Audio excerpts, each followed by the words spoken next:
In the sterile lights of Mercy General Zia, a nurse's arrogance collides with Marcus's quiet dignity.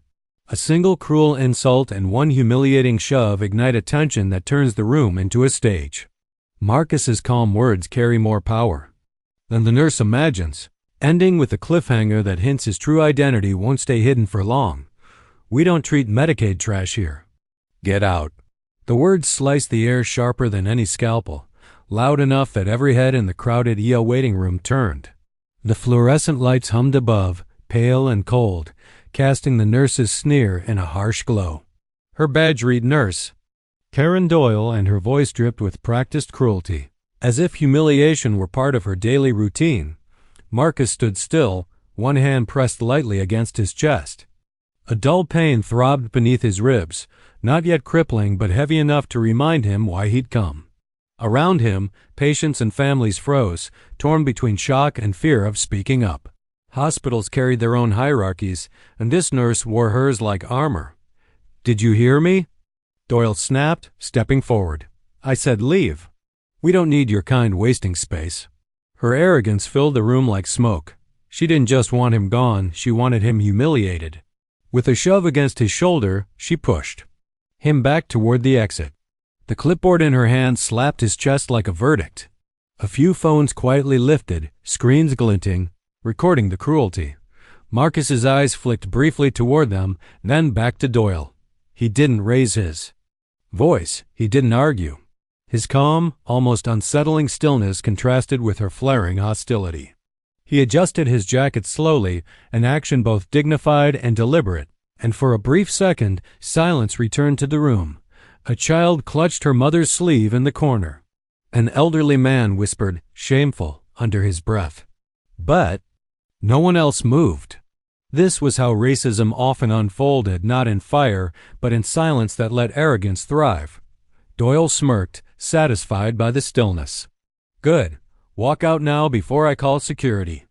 Marcus's hand fell from his chest, fingers brushing against the hospital's plastic ID band they'd already fastened around his wrist at triage. It was a small symbol of acknowledgement, proof that he was already registered as a patient. Slowly, he tugged at it until it snapped, the sound sharp as a crack in the silence. He let the broken band fall to the floor at her feet. "Funny," he said finally, his voice smooth and steady. "You think you get to decide who belongs here." His words, quiet as they were, spread through the waiting room like a ripple across still water. Every ear caught them. They were not loud, but they carried the weight of something larger. Doyle blinked, caught off guard by his composure, by the fact that he did not beg, argue, or defend. He simply stated a truth. The cameras kept rolling. Doyle's lip curled. "I don't need lessons from you." She leaned closer, hissing low enough for only him to hear, though the nearby patient strained to catch every word. "You're nothing." "Here, nobody?" Marcus's gaze held hers, steady as stone. For a second she faltered, almost as if she sensed something she had overlooked. Then Marcus gave a single, calm reply, "You'll regret that." The room froze again. His tone wasn't a threat. It was a promise, a quiet certainty delivered by someone who knew a truth no one else did. The cameras caught every syllable, and Doyle, for all her bluster, didn't realize that the young man she was shoving toward the door wasn't just another patient. He was the son of the very woman who signed her paychecks. Phones hovered in the air like lanterns, screens reflecting every twitch of Nurse Doyle's face. What she thought was private disdain had become public theater. The A's waiting room, normally a place of groans, coughing, and silent prayers, was now a stage where every word could echo beyond the walls. "Turn those off," Doyle barked, spinning toward the nearest patient holding up a phone. Her voice cracked under the sudden weight of visibility. The young man recording didn't flinch, his thumb steady as stone over the screen. "Freedom of press," he muttered. "You can't stop the truth." Marcus didn't move. He simply stood where she had shoved him, chest aching, eyes calm. The broken hospital band still lay at Doyle's feet, a plastic reminder of the moment she chose arrogance over duty. "You people think you can walk in here and demand." Doyle's voice rose again. "Enough." The word was quiet, but it silenced the room. Marcus had spoken, not loud, not angry, but with a firmness that cut deeper than shouting ever could.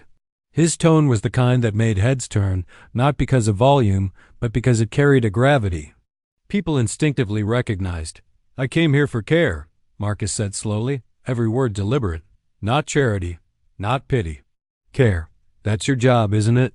The audience in the waiting room leaned in, even those who had tried to look away earlier and now locked their eyes on the unfolding confrontation. Doyle crossed her arms. "My job is to decide who actually needs this A, and I say you don't." "You don't get to play God," Marcus replied. The line hit harder than expected. A mother in the corner gasped. Someone whispered, "Record that. Record all of it." Doyle stiffened. Her face flushed, the kind of red born not just of anger, but of realizing she was being trapped by her own words. Yet she clung tighter to arrogance, as if pride could shield her from consequence. Security guards appeared at the doorway, drawn by the raised voices. Two men in dark uniforms scanned the room. Doyle waved them over like soldiers. "Get him out of here," she ordered. "He's causing a disturbance." Marcus didn't resist when the guards approached. He simply looked at them, then at the cameras pointed his way. "You want to drag me out for asking for treatment?" The guards hesitated. Their eyes darted toward the crowd of witnesses, toward the glowing phones, toward the silence heavy as a verdict. They weren't just removing a patient. They were stepping into a scene already, preserved in digital ink. One of the guards lowered his hand. "Ma'am," he muttered to Doyle, "maybe we should—" "I said now." Doyle snapped. "Before administration hears about this." The irony hung bitter in the air. Administration was already closer than she could imagine. Marcus straightened, his shoulders despite the pain pressing against his chest. He wasn't towering, he wasn't imposing, but dignity can be taller than any frame. "Go ahead," he said softly. "Put your hands on me. The whole world's watching." Gasps fluttered across the room. A baby cried. And the guards froze. Trapped in the glare of dozens of cameras, the waiting room no longer felt like a hospital. It felt like a courtroom. And Doyle, for all her shouting, was painting herself into the role of the guilty. Marcus let the silence stretch, then added one final line, smooth and unhurried. "Call security. Call the police. Call whoever you like. Just remember your hospital doesn't own me." Phone zoomed closer. Security stepped back. And Doyle, though she still spat anger, was starting to realize something she hadn't before, that this man wasn't just another patient. She could shove out the door. What she didn't yet know was that Marcus carried a last name heavy enough to shake the very foundation of Mercy General. For a long, heavy second, the only sound in the EA was the rhythmic hum of fluorescent lights. The cameras stayed up, unwavering, lenses like unblinking eyes. Nurse Doyle's smirk faltered under their gaze, but she pressed on, desperate to claw back control. "Security," she repeated, voice tighter now. "Remove him. He's refusing to cooperate." But the guards hesitated, frozen by more than indecision. They could feel the weight of the room's attention, the strangers who had transformed into witnesses. From the back row, a voice finally broke the silence. "Why don't you treat him like everyone else?" Every head turned. A middle-aged black woman, sitting with her teenage son, had risen to her feet. Her voice trembled at first, but her eyes burned steady. "He signed in like the rest of us. He's got a band. You don't get to push him out just because you don't like his skin." The words landed like a spark on dry grass. Murmurs surged through the waiting room, some nodding, some murmuring, "That's right." Others whispering agreement. Doyle's jaw tightened. "Sit down. A.M., or you'll be escorted out as well." The woman didn't move. Instead, she folded her arms. "Then you'll have to drag me too." Marcus's lips curved into the faintest trace of a smile. He didn't thank her, didn't speak, because dignity doesn't always need to. He simply stood straighter, letting her words fuel the quiet strength in his stance. Doyle shifted her. Glare back to him. "This isn't a circus. You think standing there makes you powerful?" Marcus met her stare without flinching. "I don't need to think it." Gasps rolled across the room. Doyle's face flushed deeper. Another voice rose from the corner. "I got this on video, ma'am. Every second. You'll be famous by morning. Phones bobbed higher. Even the security guards looked uneasy, as though realizing they were part of something larger than a simple ER dispute. Doyle's arrogance cracked for the first time. She turned away, shoving papers at the front desk clerk. Fine, if he insists on treatment, put him last. He can sit here all night for all I care. Her words echoed, petty and bitter. Marcus inhaled slowly, steadying the ache in his chest. He could feel the weight behind his ribs intensify, but his voice remained level. That's not how this works, not tonight. The crowd leaned in. Something about the way he said it calm, measured, certain hinted at a deeper truth. Doyle narrowed her eyes. Oh? And who's going to stop me? Marcus glanced briefly toward the glowing phones, then back at her. Not me, the truth. The line struck like lightning. Phones caught it, recorded it, immortalized it.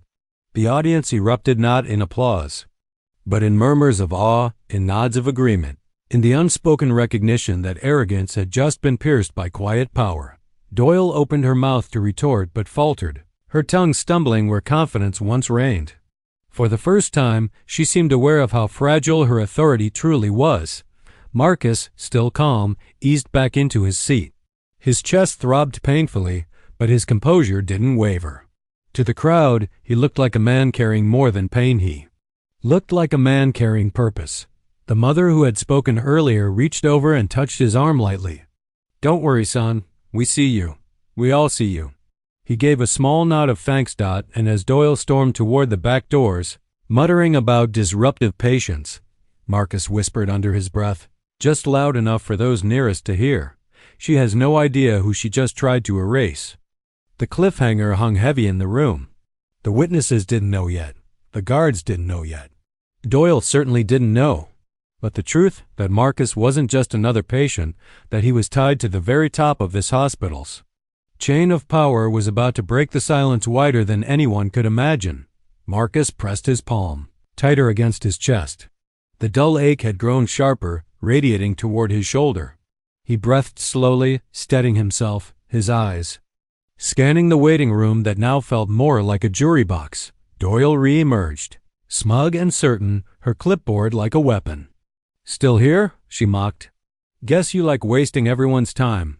Marcus didn't respond immediately. Instead, he reached into his jacket pocket, pulling out his phone. His fingers shook not from fear, but from the pain thundering beneath his ribs. He scrolled deliberately, ignoring Doyle's laughter. Oh, what now? She sneered. Calling your buddies to complain? Go ahead. They can't help you here. But Marcus didn't call a buddy. He tapped a name, waited, and then pressed the phone to his ear. The waiting room hushed, curious. The cameras didn't lower. A calm female voice answered, clear through the speaker. Marcus? Are you all right? Doyle's smirk widened. Put it on speaker. Let us all hear your sob story. Marcus obliged. With a quiet tap, the voice filled the room. I'm at Mercy General, Marcus said softly. Came for chest pain. Got shoved by a nurse instead. The line went silent for a second. Then the voice shifted, no longer gentle, but razor sharp. What did you just say? Doyle chuckled, glancing at the crowd as if she'd won the room. Oh, please. You think your mommy's gonna fix this? A pause. Then the voice answered, low and deadly calm. This is Dr. Evelyn Carter, CEO of Carter Health Systems. And Mercy General is one of mine. The words cracked across the room like thunder. Heads whipped around. Mouths dropped open. The weight of recognition fell instantly. Carter Health Systems wasn't just a hospital group. It was the largest chain in the region, its name etched into buildings, scholarships, and medical breakthroughs. Evelyn Carter was a name carved in stone, respected and untouchable. The silence that followed was louder than Doyle's earlier shouting. Marcus didn't gloat. He simply held the phone steady, his expression calm but resolute. You hear that, Nurse Doyle? Doyle blinked rapidly, the smirk draining from her face. Her lips parted, but no sound emerged. Her eyes darted around as if searching for an escape. On the line, Evelyn's voice was iron. Put her on the phone. Now. Marcus extended the device toward Doyle. She stepped back, shaking her head. I don't need. Pick it up. The command didn't come from Marcus. It came from the witnesses, the crowd that had transformed into a chorus of pressure. Phones leaned closer. Voices whispered. The tide had shifted. With trembling fingers, Doyle took the phone. "This is Nurse Doyle." The pause was brutal. Evelyn's reply was surgical. "You just shoved my son." Doyle's knees nearly buckled. She stammered, her voice breaking. I didn't know." "That's the problem," Evelyn cut in. "You don't need to know. Every patient deserves care. And tonight, you've shown this entire hospital what you truly stand for." The phone shook in Doyle's hands. Sweat gleamed at her temple. The arrogance that once poured so freely from her lips had dried to ash. Marcus leaned back in his chair, the pain still gnawing at his chest, but his dignity unbroken. He had said little, but the weight of his presence had turned the tables. Evelyn's final words echoed through the speaker, cold and decisive. "Marcus, stay where you are. I'm on my way." The line clicked dead. Every eye in the room turned toward Doyle. Her earlier confidence had collapsed into trembling silence. She opened her mouth, but all that came out was a whisper, "Oh God." Marcus's calm voice answered, sharp enough to slice through the tension. "God's not the one you need to worry about tonight." Phones recorded. Faces burned the moment into memory. And Doyle, for the first time, looked small. The revolution. Inside Mercy General had just begun. The sliding glass doors of Mercy General hissed open, and the room seemed to inhale. Evelyn Carter strode in like a storm wrapped in silk, her tailored coat sweeping behind her, heels striking the tile with measured fury. The air thickened. Staff who once bustled suddenly froze, their eyes darting to the woman who could decide their futures with a single sentence. "Where's my son?" Evelyn's voice cut across the room, steady but sharp enough to slice through the sterile air. All eyes shifted to Marcus, still seated near the corner, his chest rising and falling with controlled breaths. His phone rested loosely in his hand. His expression calm despite the pain etched across his brow. Evelyn's gaze softened when she reached him. She crouched, her hand brushing his shoulder. "You all right, baby?" Marcus gave a small nod. "I'll be fine. Just chest tightness." But his eyes flicked toward Doyle, who stood frozen behind the desk. "Decided I didn't belong here." Evelyn rose to her full height, turning slowly until her eyes locked on Nurse Doyle. The room held its breath. "Is that true?" Evelyn's words were deceptively soft, the kind of softness that preceded a storm. Doyle swallowed hard. "Mrs. Carter, I didn't realize he was that's your defense?" Evelyn interrupted, her voice now rising, filling the air with authority. "That you didn't realize? Every single patient here is someone's child.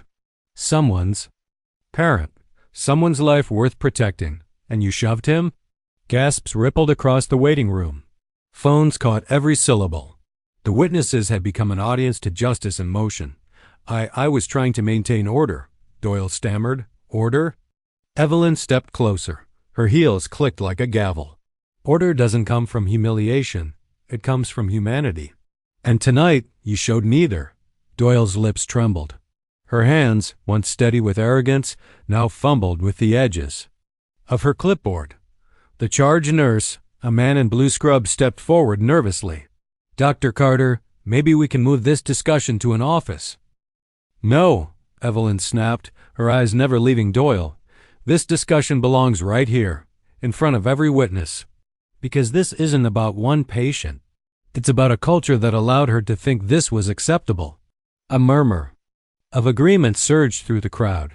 The woman who had first spoken up earlier nodded, her hand gripping her son's shoulder as if to say, "See? This is what happens when truth finally speaks loud enough." Marcus shifted, wincing from the pain. But his voice carried clear. "Mom, she wanted to erase me. Not because of my condition, because of my color." The words struck like a verdict. Doyle flinched. Security shifted uncomfortably. The staff exchanged uneasy glances, as if a mirror had been lifted to their collective silence. Evelyn's jaw clenched. "Then tonight," she declared, her voice echoing off the sterile walls, "this hospital answers for it." She turned toward the clerk at the desk. "Get my son in a room. Now? Full cardiac workup. EKG labs, everything." "Yes, Dr. Carter," the clerk stammered. Already scrambling, Evelyn pivoted back to Doyle, who now seemed small, cornered, desperate. "As for you," Evelyn said, her tone calm again but colder than ice, "you're relieved of duty." Effective. Immediately. The crowd erupted, some in applause, some in stunned whispers. Phones recorded, capturing the exact moment arrogance crumbled. Doyle's mouth opened in protest, but no words came. Her bed suddenly felt heavier on her chest. She unclipped it with trembling fingers, placing it on the counter with a metallic plink. Evelyn leaned closer, her voice low but audible enough for all to hear. "Mercy General runs on Carter standards. And tonight, you reminded me those standards have been compromised." The cameras captured Doyle's face, the shock, the collapse, the hollowing of someone who had mistaken arrogance for invincibility. Marcus exhaled, leaning back, his calm dignity unshaken. And Evelyn Carter, towering above the silence, whispered just loud enough for everyone, "This is only the beginning." The waiting room, once ruled by Doyle's arrogance, now belonged to Evelyn Storm. The gurney wheels squeaked against polished floors as Marcus was rolled down the corridor. Nurses flanked him, now silent, cautious, their eyes avoiding Evelyn's piercing gaze as she walked beside her son. Every step of her heels echoed like judgment. Behind them, the year-waiting room remained abuzz, but the true storm had moved into the hospital's veins. Staff whispered in corners, heads bent low. Doyle's dismissal had spread faster than lab results, and the weight of her collapse seeped into every department. She fired Doyle on the spot. "I heard it myself." Said the whole place was compromised. What does that mean for U.S.? The gossip coiled through the halls, fear laced with curiosity.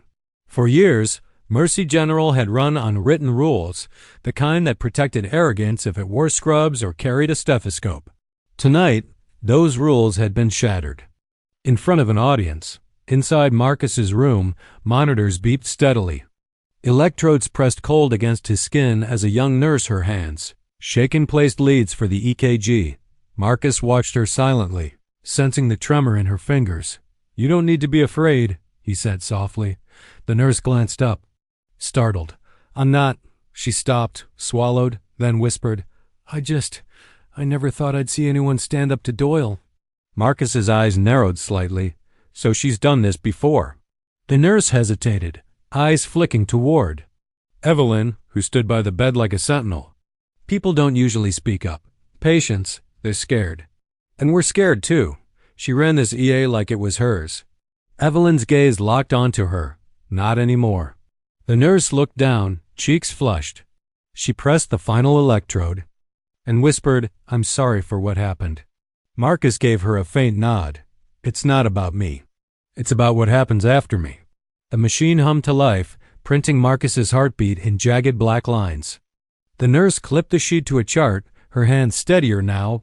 Outside the room, Evelyn paused in the hallway. Two doctors stood whispering near the supply station. When they saw her, they froze, like children caught in lies. "Say it out loud," Evelyn commanded. One of the doctors cleared his throat nervously. We've known Doyle, crossed lines before. But administration," his voice faltered. "Administration what?" Evelyn pressed. The second doctor exhaled heavily. They didn't want to stir trouble. Complaints disappeared. Files got buried. Evelyn's jaw tightened, fury held in check by discipline. So silence was the policy. Neither man answered. Their silence was answer enough. Back inside, Marcus sat up slightly, wincing but alert. He looked at his mother. "You see? It wasn't just her. It's the whole system." Evelyn nodded slowly, eyes blazing. "I built Carter Health Systems to heal, and now I see rot in its foundation. That ends tonight." Marcus's calm voice carried weight even in his weakened state. "Then don't just fire one nurse. Change the rules that protect them." The words struck Evelyn harder than any boardroom debate ever had. Her son, in pain but unshaken, had distilled the truth into one sentence. From the doorway, the young nurse whispered, almost to herself, "If you do that, you'll save more than patients. You'll save us." Evelyn turned, her presence filling the small room. "Then consider this the start." Her phone buzzed. She answered swiftly. A board member's panicked voice spilled through. "Evelyn, what are you doing at Mercy General?" "We're getting calls. Videos are going viral. The press is sniffing." Evelyn's reply was calm, but her eyes were fire. "I'm saving this hospital from itself. If you can't handle that, step aside." She hung up without waiting for a response. Marcus leaned back against the pillow, the monitors ticking steadily beside him. Despite the ache in his chest, his voice carried a quiet certainty. "You always said Carter was more than a name. Tonight, you get to prove it." Evelyn reached for his hand, her grip strong, her face set. "And I will." The hallway outside pulsed with whispers, but the silence inside the room was different. It was the silence before a revolution. The boardroom of Carter Health Systems was built for power mahogany table, leather chairs, and walls lined with plaques celebrating decades of medical excellence. But tonight, those plaques felt like lies. The air reeked of fear, not prestige. Evelyn strode in, still in her tailored coat from Mercy General. The weight of her son's ordeal clung to her like a second skin. The dozen board members, all polished in their suits, looked up with thin smiles that didn't reach their eyes. "Evelyn," began Mr. Kessler, the CFO, his voice slick as oil. "We've been receiving concerning updates." "Concerning?" Evelyn's voice cut like glass. "A nurse shoved my son, mocked him, and told him to leave a hospital he helps fund. That's not concerning. That's criminal negligence." A murmur rippled around the table. Some avoided her gaze. Others exchanged uneasy looks. One woman cleared her throat. "With respect, Evelyn, Doyle may have crossed a line, but do we need to air this so publicly? The videos online are already damaging enough." Evelyn leaned forward, planting her hands flat on the table. "The damage isn't from the video. The damage is from the truth. And you're all terrified that truth is finally visible." The room stiffened. A heavy silence settled, broken only by the shuffle of papers as Kessler pushed a folder toward her. "We could contain this. Suspend Doyle quietly, issue a press release about retraining. People forget scandals in a week." Evelyn didn't even touch the folder. "Contain it? My son nearly walked out untreated because your culture rewards arrogance and punishes dignity. You want containment, I want correction." At the far end, Dr. Henson, head of medical operations, spoke up. His voice was low, almost weary. "Evelyn, we've tried to discipline Doyle before. She had friends in administration. Complaints disappeared. HR buried them. If you tear this open, you'll expose more than just one nurse. You'll be unraveling the system itself." "Exactly." Evelyn's eyes burned. "That's the only way anything changes." A younger board member, barely out of his 30s, shifted nervously. "But the stockholders." Evelyn's voice cut across him, sharp and final. "I don't answer to stockholders tonight. I answer to every patient who was shoved aside, every employee silenced by fear, every family left grieving because the people in this room chose silence over courage." The words landed heavy. Even the polished wood seemed to echo them back. Kessler's mask slipped. His voice turned cold. "You're emotional, Evelyn. This is about your son. You can't lead rational reform from a personal vendetta." Evelyn leaned closer, her gaze unwavering. "My son is alive, Kessler, but if Doyle had her way, he wouldn't be. That's not a vendetta. That's survival." For a moment, no one spoke. The hum of the fluorescent lights filled the void. Then, Evelyn straightened, her tone calm but resolute. "I will not bury this. Either you stand with me to reform this hospital system, or I'll shut down Mercy General until it rebuilds from the ground up. And I'll do it in front of every camera that's already watching." The words cracked across the table like thunder. Several board members exchanged alarmed looks. One finally whispered, "She'd do it. You know she will." Evelyn gathered her papers, not waiting for consensus. "This is your moment to choose. Protect a broken system or protect the lives entrusted to it. Either way, I'll act." She turned toward the door, heels striking like a metronome of judgment. Behind her, the boardroom dissolved into chaos, voices clashing, chairs scraping, the sound of men and women torn between self-preservation and conscience. But Evelyn Carter didn't look back. Her mind was already with Marcus, with every patient who had been dismissed, and with the revolution that had just begun in the halls of Mercy General. The door slammed shut behind her, sealing the boardroom in its own storm. The conference room wasn't built for justice, it was built for procedure. Fluorescent lights hummed above gray walls, and a long plastic table sat in the center. Surrounded by chairs that squeaked whenever someone shifted. At one end sat Nurse Karen Doyle, arms folded, chin lifted as though this were beneath her. She wore her uniform as if it were armor, the hospital logo stitched proudly on her chest.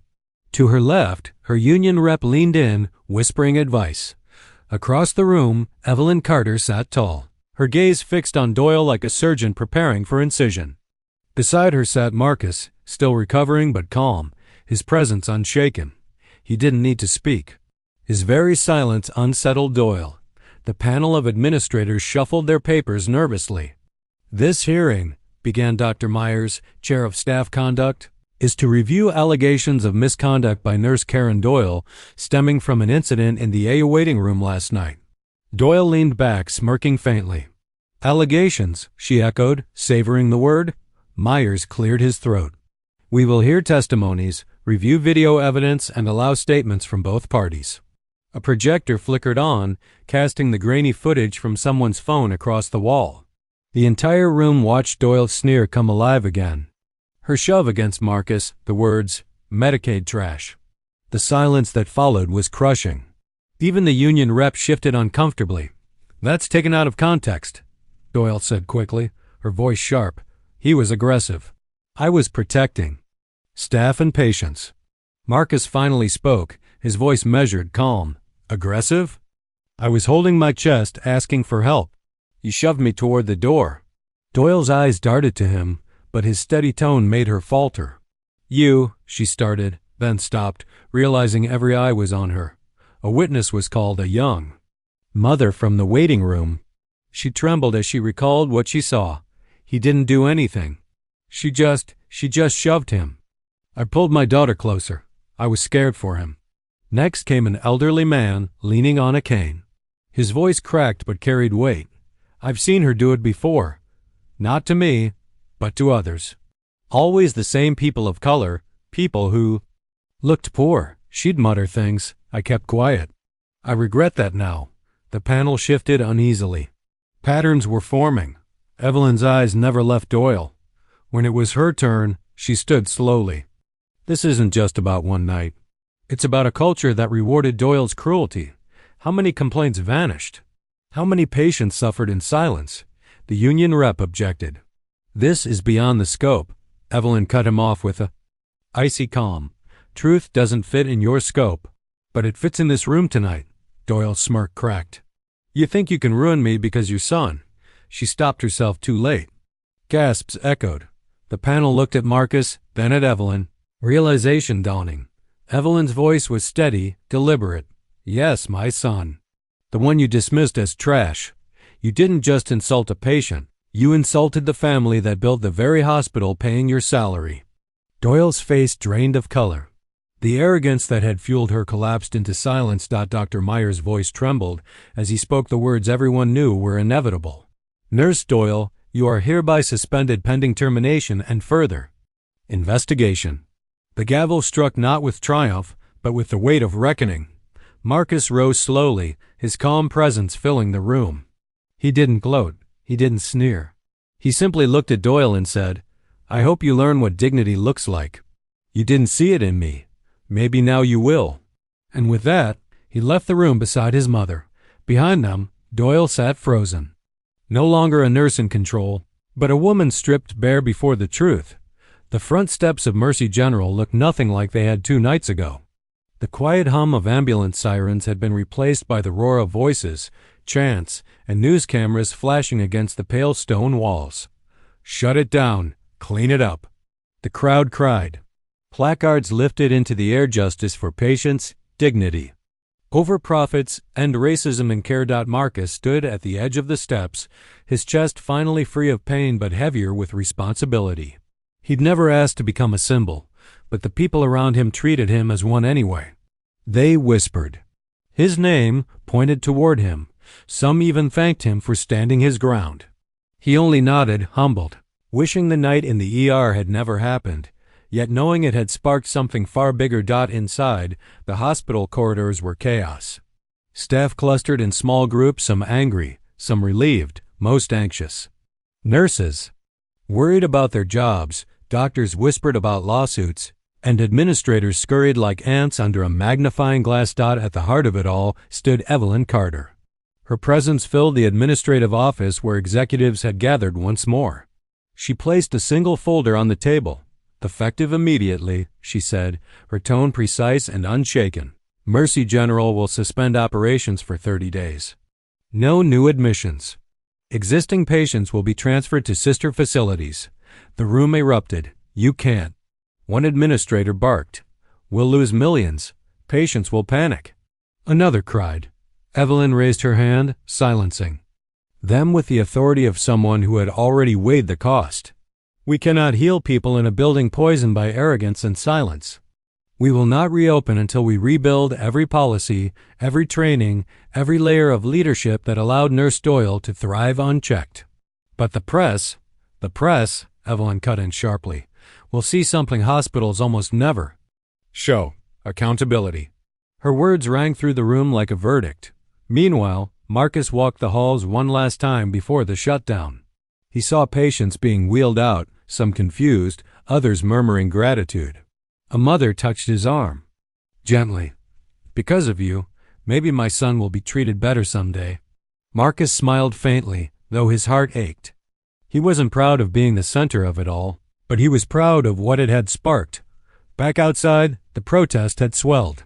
The crowd quieted as Evelyn stepped onto the hospital steps beside her son. Cameras flashed like lightning, microphones extended forward. "Mercy General is closing tonight," she announced, her voice steady, echoing across the plaza. "Not as a failure, but as a promise. When these doors reopen, it will be as a hospital that serves with dignity, not prejudice." The crowd erupted in cheers, some in tears. Reporters shouted questions. One cut through the noise. "Mrs. Carter, what about the nurse at the center of this scandal?" Evelyn didn't flinch. She was a symptom. The disease was the silence around her. That silence ends now. Marcus stood beside her, not saying much, but his quiet strength spoke louder than any speech. Cameras caught him placing a hand on his mother's shoulder, a gesture that felt like history being recorded. And in that moment, as Mercy General's lights dimmed and the chants outside grew louder, a hospital's reputation fell only to be rebuilt from its own ashes. The revolution wasn't loud guns or fire. It was dignity. It was truth. And it had just shut down a hospital. 3 months later, Mercy General's doors opened again, not with fanfare, but with a hum of hope. The old logo had been replaced with a new emblem, brighter and bolder. Mercy rebuilt. Inside, the walls no longer bore faded plaques of executives. Instead, patient stories were framed along the corridors, snapshots of survival, gratitude, and dignity. Training rooms buzzed, with staff learning new protocols on equity, respect, and accountability. A hospital once defined by silence now breathed transparency. Marcus walked through the main lobby slowly, his chest no longer heavy with pain but with memory. He paused at the check-in desk where it had all begun. A young nurse greeted him warmly. "Good morning, sir. How can I help you today?" Her smile was genuine, her tone careful but kind. Marcus nodded. "Just visiting." The words carried layers only he could feel. Down the hallway, Evelyn stood surrounded by reporters and community leaders. Her posture was steady, her voice firm but hopeful. "Mercy General has been through fire," she said, cameras clicking. "But fire refines. We stand here today not as a perfect institution, but as one willing to learn, to listen, and to start again." Applause broke out not just from officials but from patients waiting nearby. Later, Evelyn found Marcus in the courtyard garden, a new addition designed as a space for patients and families to breathe. She sat beside him on the bench, letting the silence speak for a while before asking, "What do you think?" Marcus looked around at the fresh paint, the nurses moving with care, the patients who no longer seemed invisible. "It's different," he said softly. "Better. But it's not about the building. It's about the people inside. Evelyn smiled faintly. And the people leading it, he turned to her. You led it. You tore it down and built it again. She shook her head. No, Marcus, you did, with your calm. With your dignity. You could have raged. You could have cursed. Instead, you held your ground and let the truth reveal itself. Marcus let her words settle. For a moment, he remembered. Doyle's sneer, the shove, the word trash. It could have destroyed him. Instead, it had rebuilt a hospital. At that very moment, a group of staff walked past. A young doctor stopped, recognizing him. Mr. Carter, she said with respect. Thank you. What you went through, it changed how we practice. Patience. Remind me of you every day. Marcus nodded, humbled. He didn't need recognition, but he accepted it as proof that something had shifted. As dusk settled, the hospital lights glowed softly against the evening sky. Mercy General stood not as a monument to arrogance, but as a testament to dignity reclaimed. Evelyn rose, offering her hand to her son. Shall we? Marcus stood, his voice calm, carrying the same quiet power it had that first night. Let's go home. They walked out together, leaving behind a hospital that had been reborn not by profit or prestige, but by truth. The cameras didn't catch this moment. The world might not remember the exact words or the precise day. But for Marcus and for Mercy General, the revolution had already been written. Dignity had won.